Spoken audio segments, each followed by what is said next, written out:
The famous sword Mimung, young brothers in arms, and a tough duel. All of this was part of the 18th episode of the Thidrekssaga. So here's something new now, from days of old.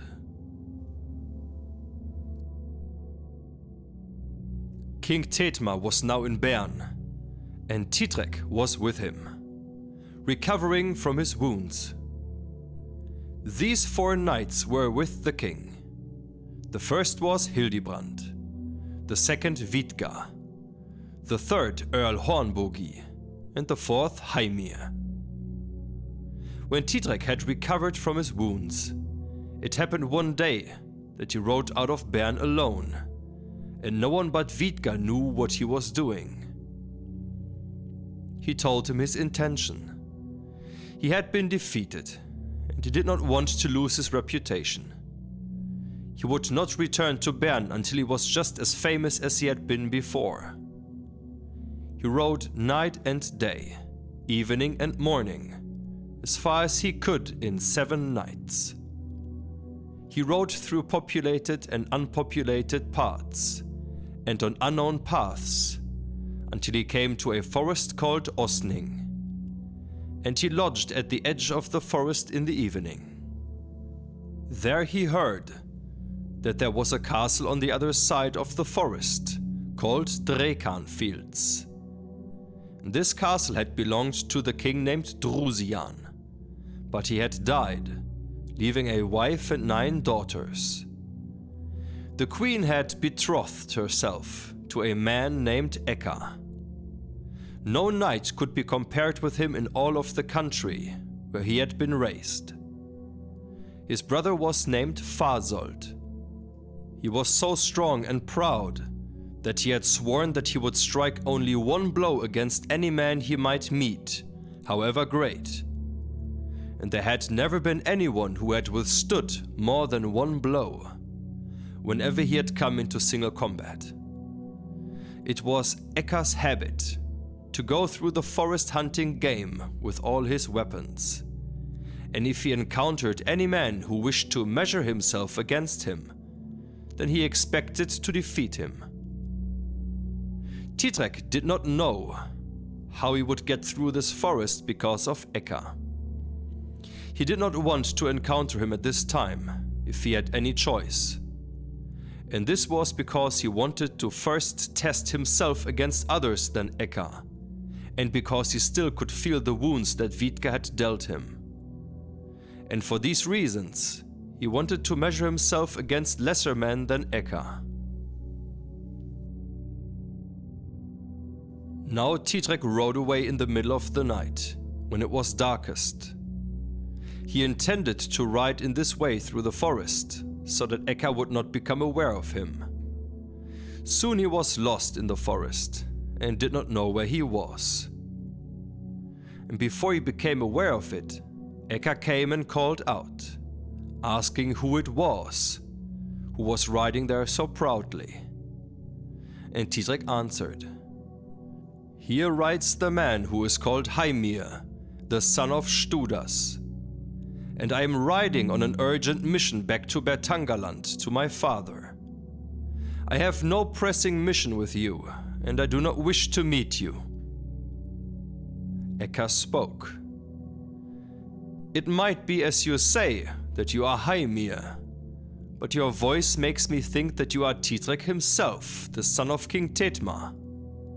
And if you are as doughty a man as is said of you, then you would not wish to hide your name before any man." And Thidrek answered, "Even though you ask my name so impetuously, I shall not hide it from you any longer. I am Thidrek, the son of King Thidma of Bern, as you said. I have no mission with you, and I thus wish to ride my way."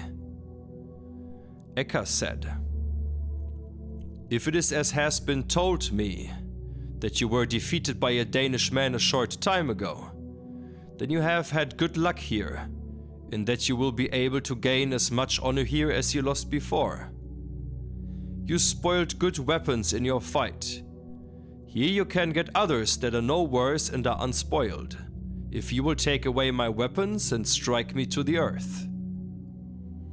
And Thidrek said, "You are offering me single combat, but I have not come from home prepared for it. And how shall we now fight, since neither of us can see the other? If it were daylight, then I might scarcely deny what you ask, even though I am not as well prepared as you are. If I had not been reluctant to fight, I would have let you wait even less than now, and that is known to many men in our land, even though there are few people around here. I do not wish to fight you in this way." Ekka spoke. "There are 9 princesses, and their mother is my betrothed, and they prepared me for this battle, and for their sake I am here. They presented me with these weapons.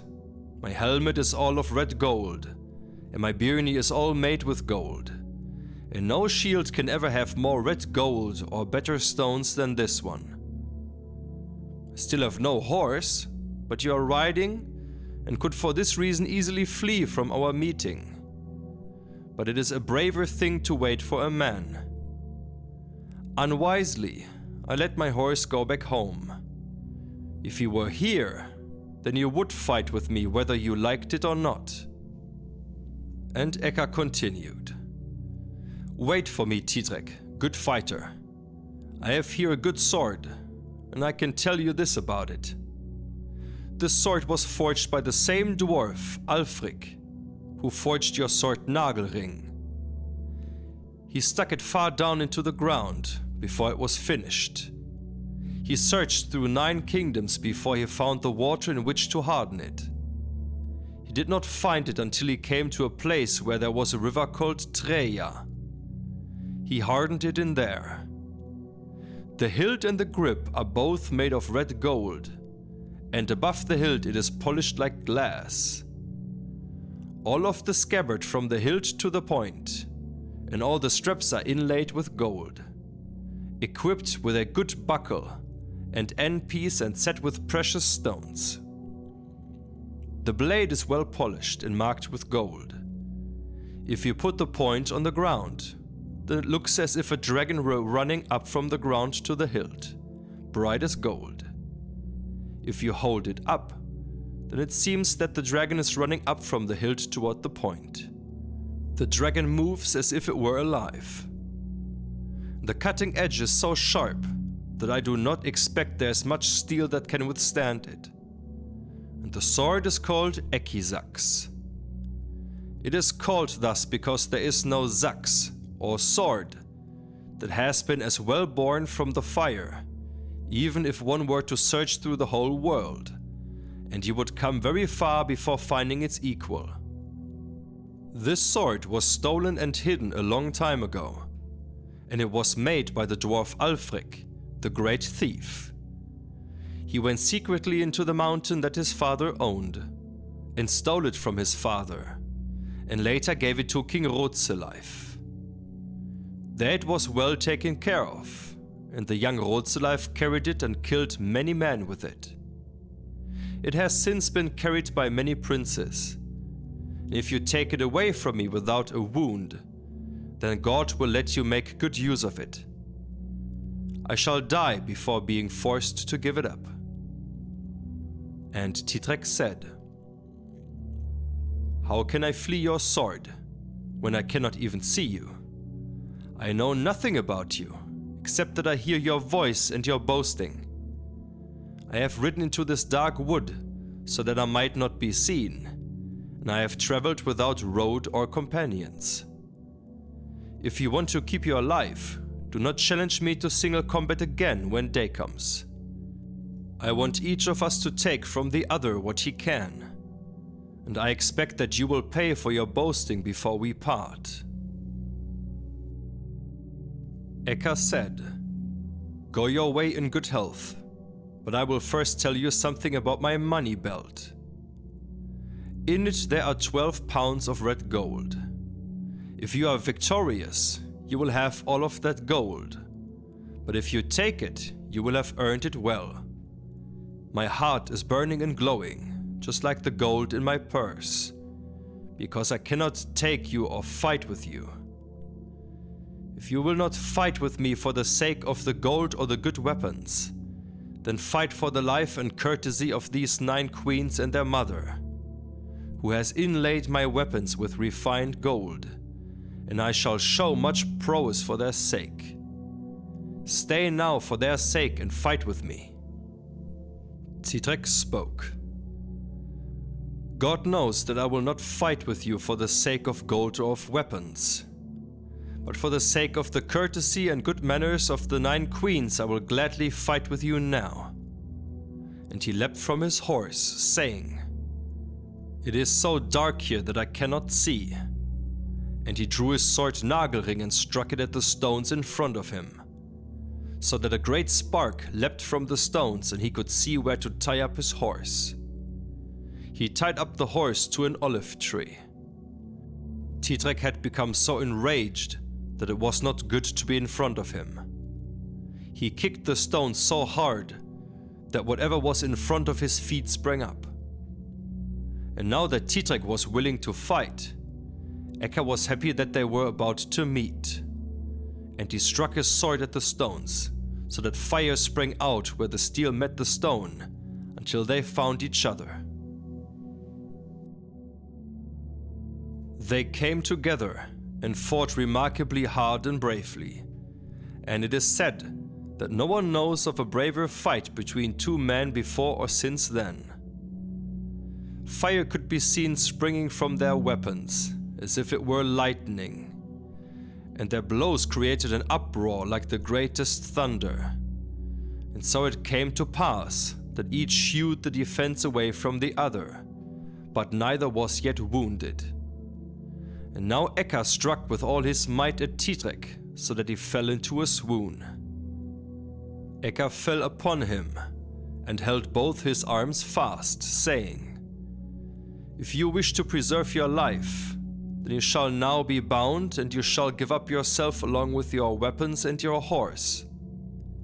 After that, you shall go with me to the castle, and I shall show you bound and defeated to the queens, who sent me to this battle." And Thidrek answered, "I may lose my life here now before you, but I cannot bear to have the ridicule of 9 maidens and their mother, and thus of all courtly ladies, a man who will see me or hear of me as long as I live." And Thidrek then managed to free his hands and to grasp Ekka by the neck, and they wrestled with all of their might. Falka, Thidrek's good horse, saw that his master needed help. He broke the bridle between his teeth and sprang to the place where they were wrestling.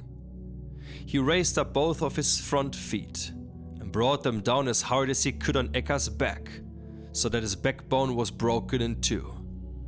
And Thidrek got to his feet and struck at Ekka's neck, cutting off his head.